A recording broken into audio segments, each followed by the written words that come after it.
ನಮಸ್ಕಾರ ಸ್ನೇಹಿತರೆ, ಅನಿತಾ ಸ್ಪೈಟ್ಸ್ ಯೂಟ್ಯೂಬ್ ಚಾನಲ್ಗೆ ಸ್ವಾಗತ. ನಾನಿವತ್ತು ದೇಹದ ಆರೋಗ್ಯಕ್ಕೆ ಅತ್ಯುತ್ತಮವಾದ ಒಂದು ಭೂಲೋಕದ ಅಮೃತ ಅಂತಲೇ ಹೇಳ್ಬೋದು.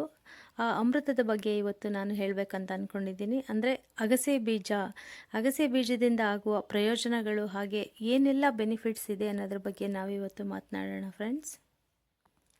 ಅಗಸೆ ಬೀಜನ ಪ್ರತಿನಿತ್ಯ ನಿಯಮಿತವಾಗಿ ಸೇವನೆ ಮಾಡೋದ್ರಿಂದ ಏನೆಲ್ಲ ಕಾಯಿಲೆಗಳಿಂದ ದೂರ ಇರ್ಬೋದು ಗೊತ್ತಾ ಸ್ನೇಹಿತರೆ? ನಮಗೆ ಹೃದಯಾಘಾತ ಆಗೋದನ್ನು ತಡೆಗಟ್ಬೋದು, ಹಾಗೆ ಪಾರ್ಶ್ವವಾಯು ಆಗೋದನ್ನು ಕೂಡ ತಡೆಗಟ್ಬೋದು. ಅದರಲ್ಲೂ ಕ್ಯಾನ್ಸರ್ನಂತಹ ಗಂಭೀರ ಕಾಯಿಲೆಯಿಂದ ಕೂಡ ನಾವು ದೂರವಿರ್ಬೋದು. ಕರುಳಿನ ಆರೋಗ್ಯಕ್ಕೂ ಕೂಡ ಇದು ಒಂದು ಅತ್ಯುತ್ತಮವಾದಂಥ ದಿವ್ಯ ಔಷಧ ಅಂತಲೇ ಹೇಳ್ಬೋದು. ಅಷ್ಟೇ ಅಲ್ಲ, ಚರ್ಮದ ಆರೈಕೆಯಲ್ಲಿ ಮತ್ತು ಕೂದಲಿನ ಆರೈಕೆಯಲ್ಲಿ ಇದರ ಸ್ಥಾನ ತುಂಬ ಪ್ರಥಮವಾದ ಸ್ಥಾನ ಅಂತಲೇ ಹೇಳ್ಬೋದು. ಯಾಕಂದರೆ ಕೂದಲು ಹೊಳಪು ಬರಲಿಕ್ಕಿರ್ಬೋದು ಅಥವಾ ಉದುರಿರೋಂಥ ಬುರುಡೆಯಲ್ಲೂ ಕೂಡ ಕೂದಲು ಹುಟ್ಟೋಕ್ಕೆ ಸಾಧ್ಯತೆ ಇರೋವಂಥದ್ದು ಅಗಸೆ ಬೀಜ ಸೇವನೆ ಮಾಡೋದ್ರಿಂದ. ಅದರ ಜೊತೆಗೆ ಡಯಾಬಿಟಿಸ್ನ ಕೂಡ ಕಂಟ್ರೋಲಲ್ಲಿ ಇಡುತ್ತೆ. ಇಷ್ಟೊಂದು ಹೆಲ್ತ್ ಬೆನಿಫಿಟ್ಸ್ ಇರೋವಂಥ ಅಗಸೆ ಬೀಜದಿಂದ ಬೆಳಿಗ್ಗೆ ಎದ್ದು ಒಂದು ಡ್ರಿಂಕನ್ನು ಮಾಡಿ ಕುಡಿಯೋದ್ರಿಂದ ಕ್ಯಾನ್ಸರ್ನಂಥ ಗಂಭೀರ ಕಾಯಿಲೆಯಿಂದ ಕೂಡ ದೂರ ಇರ್ಬೋದು. ಹಾಗಾಗಿ ತುಂಬಾ ಹೆಲ್ತ್ ಬೆನಿಫಿಟ್ಸ್ ಇರೋವಂಥದ್ದು ಅಗಸೆ ಬೀಜ. ಈ ಅಗಸೆ ಬೀಜದ ಫಾರ್ಮುಲಾದ ಬಗ್ಗೆ ಡಾಕ್ಟರ್ ರಾಜು ಅವರು ತುಂಬ ಚೆನ್ನಾಗಿ ಎಕ್ಸ್ಪ್ಲೇನ್ ಮಾಡಿದ್ದಾರೆ. ಅವರು IAS ಅಧಿಕಾರಿ ಕೂಡ. ಅವ್ರ ಮಗನಿಗೆ ಕ್ಯಾನ್ಸರ್ ಆಗಿತ್ತಂತೆ, ಬ್ಲಡ್ ಕ್ಯಾನ್ಸರು. ಬರೀ ಈ ಅಗಸೆ ಮಜ್ಜಿಗೆನ ಮಾಡಿ ಕ್ಯಾನ್ಸರ್ನ ಕ್ಯೂರ್ ಮಾಡ್ಕೊಂಡಿದ್ದಾರೆ ಅವರು. ಇಂಥ ಉದಾಹರಣೆಗಳು ನಮ್ಮ ಕಣ್ಮುಂದೆ ಇದ್ದಾಗ ನಾವು ಯಾಕೆ ಪ್ರಯತ್ನ ಪಡಬಾರ್ದು ಅಲ್ವಾ ಸ್ನೇಹಿತರೆ? ಇನ್ನು ಅದರಲ್ಲಿರೋಂಥ ಪ್ರಯೋಜನಗಳನ್ನ ತಿಳ್ಕೊಳ್ಳೋಣ ಸ್ನೇಹಿತರೆ. ಅಗಸೆ ಬೀಜದಲ್ಲಿ ನಾರಿನಂಶ ಹೇರಳವಾಗಿದೆ, ಒಮೆಗಾ 3 ಹೇರಳವಾಗಿದೆ. ಹಾಗಾಗಿ ಇದನ್ನು ಸೇವನೆ ಮಾಡೋದ್ರಿಂದ ರಕ್ತನಾಳಗಳಲ್ಲಿರುವಂಥ ಬ್ಲಾಕೇಜ್ ಏನಿದೆ, ಕೊಲೆಸ್ಟ್ರಾಲ್, ಕೆಟ್ಟ ಕೊಲೆಸ್ಟ್ರಾಲ್ನ ಕರಗಿಸಿ ಹಾರ್ಟ್ ಅಟ್ಯಾಕ್ ಆಗೋದನ್ನು ತಡೆಗಟ್ಟಲಿಕ್ಕೆ ಇದು ತುಂಬಾ ಸಹಕಾರಿ. ಇದು ಎರಡನೇ ಪಾಯಿಂಟಾಗಿ ಹೇಳ್ತೀನಿ, ಪಾಯಿಂಟ್ ವೈಸೇನೆ ಹೇಳಿಬಿಡ್ತೀನಿ. ಅದ್ಭುತ ಜೀರ್ಣಶಕ್ತಿ ಅಂತಲೇ ಹೇಳ್ಬೋದು. ಯಾಕಂದರೆ ಅಗಸೆ ಮಜ್ಜಿಗೆನ ಮಾಡಿ ಸೇವನೆ ಮಾಡೋದ್ರಿಂದ ಮಜ್ಜಿಗೆಯಲ್ಲಿರುವಂಥ ಪ್ರೋಬಯೋಟಿಕ್ ಮತ್ತು ಅಗಸೆ ಬೀಜದಲ್ಲಿರುವಂಥ ಫೈಬರ್ ಎರಡೂ ಒಟ್ಟಿಗೆ ಸೇರಿ ಗ್ಯಾಸ್ಟ್ರಿಕ್ಕನ್ನು ಕಡಿಮೆ ಮಾಡುತ್ತೆ, ಮಲಬದ್ಧತೆನ ಕಡಿಮೆ ಮಾಡುತ್ತೆ, ಹಾಗೆ ಹೊಟ್ಟೆ ಉರಿನ ಮಾಯ ಮಾಡಿ ಹೊಟ್ಟೆಯನ್ನು ತಂಪಾಗಿಡುವಲ್ಲಿ ಇದು ಸಹಕಾರಿ ಅಂತಲೇ ಹೇಳ್ಬೋದು. ಇನ್ನು ಮೂರನೇ ಪಾಯಿಂಟಾಗಿ ಹೇಳೋದಾದರೆ ಬ್ಲಡ್ ಶುಗರ್ ಲೆವೆಲನ್ನು ಇದು ಕಡಿಮೆ ಮಾಡುತ್ತೆ. ಹಾಗಾಗಿ ಡಯಾಬಿಟಿಸ್ ಇರುವವರು ಡೈಲಿ ಬೆಳಿಗ್ಗೆ ವಾಕಿಂಗ್ ಮುಗಿಸ್ ಬಂದ ನಂತರ ಖಾಲಿ ಹೊಟ್ಟೆಯಲ್ಲಿ 1 ಗ್ಲಾಸ್ ಮಾಡಿ ಕುಡಿಯೋದ್ರಿಂದ ಡಯಾಬಿಟಿಸಿಂದ ದೂರ ಇರ್ಬೋದು. ಯಾಕೆಂದರೆ ಡಯಾಬಿಟಿಸ್ ಇರೋರಿಗೆ ಇದು ನಿಜವಾಗ್ಲೂ ಒಂದು ಬೆಸ್ಟ್ ಮಾರ್ನಿಂಗ್ ಡ್ರಿಂಕ್ ಅಂತಲೇ ಹೇಳ್ಬೋದು. ಮತ್ತೊಂದು ಪಾಯಿಂಟಾಗಿ ಹೇಳೋದಾದರೆ ನಮ್ಮ ಮಹಿಳೆಯರಲ್ಲಿ ಸುಮಾರು ಹಾರ್ಮೋನ್ ಪ್ರಾಬ್ಲಮ್ಸಿಂದ, ಅಂದರೆ ಇನ್ಬ್ಯಾಲೆನ್ಸ್ ಆಗ್ತಿರುತ್ತೆ, ಪೀರಿಯಡ್ಸು, PCOD ಪ್ರಾಬ್ಲಮ್ ಇರುತ್ತೆ. ಇಷ್ಟೆಲ್ಲ ಪ್ರಾಬ್ಲಮ್ಸ್ ಇದ್ದಾಗ, ಇನ್ಬ್ಯಾಲೆನ್ಸಿಂಗ್ ಎಲ್ಲ ಇದ್ದಾಗ ನಾವು ಅಗಸೆ ಮಜ್ಜಿಗೆನ ಮಾಡಿ ಕುಡಿಯೋದ್ರಿಂದ ಇದು ರಾಮಬಾಣ ಥರ ಕೆಲಸ ಮಾಡುತ್ತೆ. ಇರ್ರೆಗ್ಯುಲರ್ ಪೀರಿಯಡ್ ಕೂಡ ಸರಿಯಾಗುತ್ತೆ, PCOD ಸಮಸ್ಯೆ ಖಂಡಿತ ಕ್ಲಿಯರ್ ಆಗುತ್ತೆ. ಇನ್ನು ತೂಕ ಇಳಿಕೆ ಮಾಡ್ಕೊಳ್ಳೋದು, ಅಂದರೆ ವೆಯ್ಟ್ ಲಾಸ್ ಮಾಡ್ಕೊಳ್ಳೋಕ್ಕೆ ಇಷ್ಟಪಡೋರು ಕೂಡ ಅಗಸೆ ಮಜ್ಜಿಗೆನ ಮಾಡಿ ಸೇವನೆ ಮಾಡೋದ್ರಿಂದ ಇದರಲ್ಲಿ ನಾರಿನಂಶ ಹೇರಳವಾಗಿದೆ. ಹಾಗಾಗಿ ಜೀರ್ಣಕ್ರಿಯೆಯನ್ನು ಸುಧಾರಿಸುತ್ತೆ. ಜೊತೆಗೆ ಹೊಟ್ಟೆ ತುಂಬಿದ ಭಾವನ ನಮ್ಮಲ್ಲಿ ಮೂಡಿಸೋದ್ರಿಂದ ಬೆಳಿಗ್ಗೆ ಟಿಫನನ್ನು ಸ್ಕಿಪ್ ಮಾಡ್ಬೋದು. 1 ಲೋಟ ಅಗಸೆ ಮಜ್ಜಿಗೆನ ಮಾಡಿ ಕುಡಿದು ಒಂದು ಸ್ವಲ್ಪ ಫ್ರೂಟ್ ಸಲಾಡ್ ತಿಂದರೆ ಸಾಕು, ಟಿಫನ್ ಕಂಪ್ಲೀಟ್ ಆಗುತ್ತೆ. ಹಾಗಾಗಿ ವೆಯ್ಟ್ ಲಾಸ್ ಮಾಡ್ಕೊಳ್ಳಿಕ್ಕೂ ಕೂಡ ತುಂಬಾ ಸಹಕಾರಿ ಇದು. ಇನ್ನು ತ್ವಚೆ ಮತ್ತು ಕೂದಲು, ಅಂದರೆ ತ್ವಚೆ ಕ್ಲಿಯರ್ ಆಗಿ ಸ್ಕಿನ್ನು ಚೆನ್ನಾಗಿ ಹೊಳಪು ಬರಬೇಕಂದ್ರೆ ನಾವು ಅಗಸೆ ಬೀಜನ ನಿಯಮಿತವಾಗಿ ಸೇವನೆ ಮಾಡ್ತಾ ಬರಬೇಕು. ಅದ್ರ ಜೊತೆಗೆ ಕೂದಲಿನ ಆರೋಗ್ಯ, ಅಂದರೆ ಅಗಸೆ ಬೀಜನ ಕುದಿಸಿ ಅದರಿಂದ ಒಂದು ಜೆಲ್ ತೆಗೆದು ಕೂದಲಿಗೆ ಅಪ್ಲೈ ಮಾಡೋದ್ರಿಂದ ಕೂದಲು ಶೈನ್ ಆಗುತ್ತೆ, ಬುಡ ಗಟ್ಟಿ ಆಗುತ್ತೆ, ಜೊತೆಗೆ ಸ್ಟ್ರಾಂಗ್ ಆಗಿ ಬೆಳವಣಿಗೆ ಕೂಡ ಆಗುತ್ತೆ.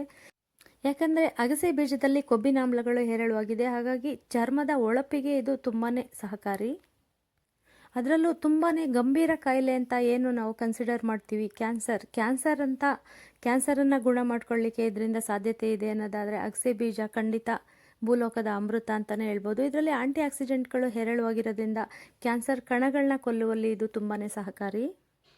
ಆಯ್ತಲ್ಲ ಫ್ರೆಂಡ್ಸ್, ಒಂದಷ್ಟು ಬೆನಿಫಿಟ್ಸ್ನ ಹೇಳೋದ್ರ ಜೊತೆಗೆ ಅಗಸೆ ಮಜ್ಜಿಗೆನ ಯಾವ ಪ್ರಮಾಣದಲ್ಲಿ ನಾವು ತಯಾರಿಸ್ಕೊಳ್ಬೇಕು ಅನ್ನೋ ವಿಧಾನನ ನಾನಿವತ್ತು ನಿಮಗೆ ತೋರಿಸ್ತಾ ಇದ್ದೀನಿ.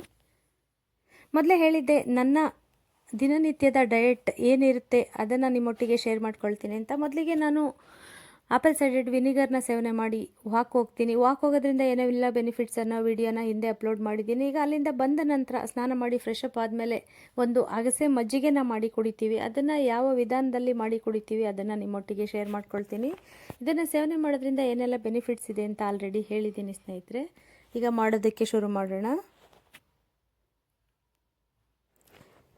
ಈಗ ನಾನು ಒಂದು ಮಿಕ್ಸಿ ಜಾರ್ನ ತೊಗೊಂಡಿದ್ದೀನಿ. ಹಾಗೆ ನೋಡಿ ಅಗಸೆ ಬೀಜನ ಕರೆಕ್ಟ್ ಪ್ರಮಾಣದಲ್ಲಿ ತೊಗೊಳ್ಬೇಕು. ಬರೀ ಅಗಸೆ ಬೀಜನೇ ಬಳಸೋದಾದರೆ 15 ಗ್ರಾಮ್ ಅಗಸೆ ಬೀಜ, ಹಾಗೆ 1 ಸ್ಪೂನಷ್ಟು ಅಗಸೆ ಎಣ್ಣೆನೇ ಹಾಕ್ಕೊಳ್ಬೇಕು. ಅಗಸೆ ಎಣ್ಣೆ ಇಲ್ಲ ಅಂದ ಪಕ್ಷದಲ್ಲಿ 30 ಗ್ರಾಮ್ ಅಗಸೆ ಬೀಜನ ತೊಗೊಳ್ಬೇಕು. ನೋಡಿ 1 ಸ್ಪೂನು 15 ಗ್ರಾಮ್ ಆಗುತ್ತೆ, ಅಲ್ಲಿಗೆ ನೋಡಿ 30 ಗ್ರಾಮ್ ನಾನು ಅಗಸೆ ಬೀಜನ ತೊಗೊಂಡಿದ್ದೀನಿ ಕರೆಕ್ಟಾಗಿ. ಇದನ್ನು ಯಾವುದೇ ಕಾರಣಕ್ಕೂ ಹುರಿಬಾರ್ದು. ಮತ್ತು ಅಗಸೆ ಬೀಜದ ಪೂರ್ತಿ ಅಂಶಗಳು ನಮಗೆ ಸಿಗಬೇಕು ಅಂದರೆ ಅಗಸೆ ಬೀಜನ ಆದಷ್ಟು ಪುಡಿ ಮಾಡಿ ದೇಹಕ್ಕೆ ಬಳಕೆ ಮಾಡಬೇಕು. ಆವಾಗ ಅದರಲ್ಲಿರೋಂಥ ಎಲ್ಲ ಪೋಷಕಾಂಶಗಳು ನಮ್ಮ ದೇಹಕ್ಕೆ ಸೇರುತ್ತವೆ. ನೋಡಿ 30 ಗ್ರಾಮ್ ಅಗಸೆ ಬೀಜನ ತೊಗೊಂಡಿದ್ದೀನಿ, ಯಾಕೆಂದರೆ ಅಗಸೆ ಎಣ್ಣೆನ ನಾನು ಹಾಕ್ತಾ ಇಲ್ಲ, ಅದಕ್ಕೋಸ್ಕರ. ಈಗ ಅದನ್ನು ಒಂದು ಜಾರಲ್ಲಿ ಹಾಕಿ ಪೌಡ್ರ್ ಮಾಡ್ಕೊಳ್ತೀನಿ. ಉರಿಯೋದೆಲ್ಲ ಏನು ಬೇಡ, ಉರಿದೇ ಇದ್ದಷ್ಟು ಪೋಷಕಾಂಶಗಳು ಅದರಲ್ಲೇ ಇರುತ್ತೆ. ಜಾರಲ್ಲಿ ಈಗ ಕ್ರಷ್ ಮಾಡಿ ಪುಡಿ ಮಾಡ್ಕೊಳ್ತೀನಿ. ಯಾಕಂದರೆ ಡೈರೆಕ್ಟ್ ಅದಕ್ಕೆ ಲಿಕ್ವಿಡ್ ಹಾಕ್ಬಿಟ್ಟು ಪುಡಿ ಮಾಡೋಕ್ಕೋದ್ರೆ ಪುಡಿ ಆಗಲ್ಲ, ಹಾಗಾಗಿ ಈ ರೀತಿ ಡ್ರೈ ಆಗಿ ಪೌಡ್ರ್ ಮಾಡ್ಕೊಳ್ಳೋದ್ರಿಂದ ಬೇಗ ಪುಡಿ ಆಗುತ್ತೆ. ಇನ್ನೊಂದು ಅತಿ ಮುಖ್ಯವಾದ ಪಾಯಿಂಟ್ ಏನಪ್ಪ ಅಂತ ಹೇಳೋದಾದರೆ, ಇವತ್ತು ಪೌಡ್ರ್ ಮಾಡಿಟ್ಕೊಂಡು ಹೊರ ಪೂರ್ತಿ ಕುಡಿಯೋದಲ್ಲ, ಪುಡಿ ಮಾಡಿದ 15 ನಿಮಿಷದೊಳಗಡೆ ಕುಡಿದು ಬಿಡ್ಬೇಕು. ಆಗ ಮಾತ್ರ ಅದ್ರ ಪೂರ್ತಿ ಪವರು ನಮ್ಮ ದೇಹಕ್ಕೆ ಸೇರುತ್ತೆ. ಹಾಗಾಗಿ ಪ್ರತಿನಿತ್ಯ ಮಾಡಿ ಕುಡಿಯೋರು ಪ್ರತಿನಿತ್ಯ ಈ ರೀತಿ ಪೌಡ್ರ್ ಮಾಡ್ಕೊಂಡು ಕುಡಿಬೇಕಾಗುತ್ತೆ. ನೋಡಿ ಪೌಡ್ರ್ ಮಾಡ್ಕೊಂಡಿದ್ದೀನಿ. ಈಗ ಇನ್ನೊಂದು ಜ್ಯೂಸ್ ಮಾಡೋ ಜಾರಿಗೆ ನಾನು ಶಿಫ್ಟ್ ಮಾಡ್ಕೊಳ್ತಿದ್ದೀನಿ. 30 ಗ್ರಾಮ್ ಅಗಸೆ ಬೀಜದ ಪುಡಿ ಇದು. ಇದಕ್ಕೆ ಒಂದು 100 ml ಅಷ್ಟು ಮೊಸರು ಹಾಕ್ಕೊಳ್ಬೇಕು. ಗಟ್ಟಿ ಮೊಸರು ಅಂದರೆ ಸಿಹಿ ಮೊಸರು ಇರುತ್ತಲ್ಲ, ಅದನ್ನು ಹಾಕ್ಕೊಳ್ಬೇಕು. ನೋಡಿ ಮೊಸರನ್ನ ಹಾಕ್ಕೊಳ್ತಿದ್ದೀನಿ. ಇದು ಒಂದು ಮನುಷ್ಯನಿಗೆ ಆದ ಒಬ್ಬರಿಗೆ ಮಾಡೋ ವಿಧಾನನ ತೋರಿಸ್ತಾ ಇದ್ದೀನಿ, ಕರೆಕ್ಟಾಗಿ ನೋಡ್ಕೊಳ್ಳಿ.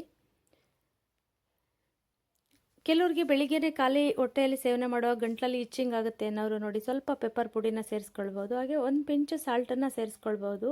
ಉಪ್ಪನ್ನು ಸೇರಿಸ್ಕೊಳ್ಳಲ್ಲ ಅನ್ನೋರು ಹಾಗೆ ಸೇವನೆ ಮಾಡ್ಬೋದು, ಅದು ಇನ್ನೂ ಒಳ್ಳೆಯದು. ನಾನು ಒಂದು ಪಿಂಚು ಸೈಂಧವ ಲವಣನ ಸೇರಿಸ್ತಾ ಇದ್ದೀನಿ, ಹಾಕಿದ್ದೀನಿ.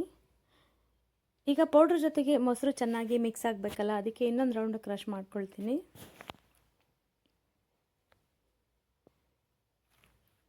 ಈ ರೀತಿ ಪ್ರತಿನಿತ್ಯ ಮಾಡಿ ಸೇವನೆ ಮಾಡಬೇಕು. ಮಾಡಿದ ತಕ್ಷಣವೇ ಕುಡಿಬೇಕು, ಆವಾಗ ಅದರ ಬೆನಿಫಿಟ್ಸು ಪೂರ್ತಿಯಾಗಿ ನಮಗೆ ಸಿಗುತ್ತೆ. ಹೈಯೆಸ್ಟ್ ಅಂದರೆ 15 ನಿಮಿಷ, ಅದ್ರ ಮೇಲೆ ಇಡಬಾರ್ದು, ಆವಾಗ ಪೂರ್ತಿ ಪವರು ನಮಗೆ ಸಿಗಲ್ಲ.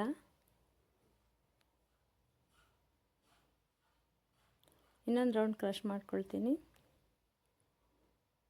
ಎಷ್ಟು ಚೆನ್ನಾಗಿರುತ್ತೆ ಅಂದರೆ ಸ್ನೇಹಿತರೆ, ಹೊಟ್ಟೆ ತಂಪಾಗುತ್ತೆ, ತಿಕ್ಕಾಗಿರುತ್ತೆ, ಹೊಟ್ಟೆ ಹಸಿವೆ ಆಗಲ್ಲ, ಅಷ್ಟು ಚೆನ್ನಾಗಿರುತ್ತೆ. ಕುಡಿಲಿಕ್ಕೂ ಕೂಡ ತುಂಬಾ ಅದ್ಭುತವಾಗಿರುತ್ತೆ, ಅಮೃತ ಥರ. ಇಂಥ ಒಂದು ಹೆಲ್ತ್ ಡ್ರಿಂಕನ್ನು ಖಂಡಿತ ಮಾಡಿ ಕುಡೀರಿ, ತುಂಬಾ ಬೆನಿಫಿಟ್ಸ್ ಇದೆ. ಯಾಕಂದರೆ ನಮ್ಮಲ್ಲಿ ಬೆಳೆಯೋ ಅಗಸೆ ಬೀಜನ ಫಾರಿನಲ್ಲೆಲ್ಲ ಇಂಪೋರ್ಟ್ ಮಾಡಿಸ್ಕೊಂಡು ಕುಡಿತಾರೆ, ಹಾರ್ಟ್ ಹೆಲ್ತನ್ನು ಚೆನ್ನಾಗಿ ಇಟ್ಕೊಂಡಿದ್ದಾರೆ. ಅದು ನಮ್ಮಲ್ಲೇ ಬೆಳೆದ್ರೆ ನಾವೇನೇ ಸೇವನೆ ಮಾಡಲ್ಲ. ನೋಡಿ ಈಗ ಅಗಸೆ ಮಜ್ಜಿಗೆ ರೆಡಿಯಾಗಿದೆ, ಒಂದು ಗ್ಲಾಸಿಗೆ ಸರ್ವ್ ಮಾಡ್ಕೊಳ್ತೀನಿ. ನೋಡಿ ಎಷ್ಟು ತಿಕ್ಕಾಗಿದೆ, ನೋಡಿದ್ರೇ ಕುಡಿಬೇಕನ್ಸುತ್ತೆ. ಸತ್ಯವಾಗ್ಲೂ ತುಂಬಾ ಚೆನ್ನಾಗಿರುತ್ತೆ ಫ್ರೆಂಡ್ಸ್, ಒಮ್ಮೆ ಟ್ರೈ ಮಾಡಿ, ಮತ್ತು ಡೈಲಿ ಕಂಟಿನ್ಯೂಸ್ ಮಾಡಿ ಕುಡಿತೀರಾ. ನೋಡಿ ಈ ಡ್ರಿಂಕನ್ನು ಮಾಡಿದ ತಕ್ಷಣ ಕುಡಿದು ಬಿಡಬೇಕು, ತುಂಬ ಹೊತ್ತು ಹಾಗೆ ಇಟ್ಕೊಳ್ಬಾರ್ದು. ನೋಡಿದ್ರಲ್ಲ ಫ್ರೆಂಡ್ಸ್, ಅಗಸೆ ಬೀಜದ ಬೆನಿಫಿಟ್ಸ್ ಏನೆಲ್ಲ ಇದೆ ಅಂತ. ಈ ವಿಡಿಯೋ ನಿಮಗೆಲ್ಲ ಇಷ್ಟ ಆಗಿದೆ ಅಂತ ಭಾವಿಸ್ತೀನಿ. ಹಾಗೆ ನೆಕ್ಸ್ಟ್ ನನ್ನ ಡಯಟ್ ಫುಡ್ ಹೆಂಗಿರುತ್ತೆ ಅದನ್ನು ನಾನು ನೆಕ್ಸ್ಟ್ ವಿಡಿಯೋದಲ್ಲಿ ಅಪ್ಲೋಡ್ ಮಾಡ್ತೀನಿ. ಈಗ ಈ ವಿಡಿಯೋ ನಿಮ್ಗೆ ಇಷ್ಟ ಆಗಿದರೆ ಲೈಕ್ ಮಾಡಿ, ಶೇರ್ ಮಾಡಿ, ಕಮೆಂಟ್ಸ್ ಮಾಡಿ, ಹಾಗೆ ನಿಮ್ಮ ಆತ್ಮೀಯರಿಗೆ ಶೇರ್ ಮಾಡೋದನ್ನ ಮರಿಬೇಡಿ ಸ್ನೇಹಿತರೆ. ಧನ್ಯವಾದಗಳು.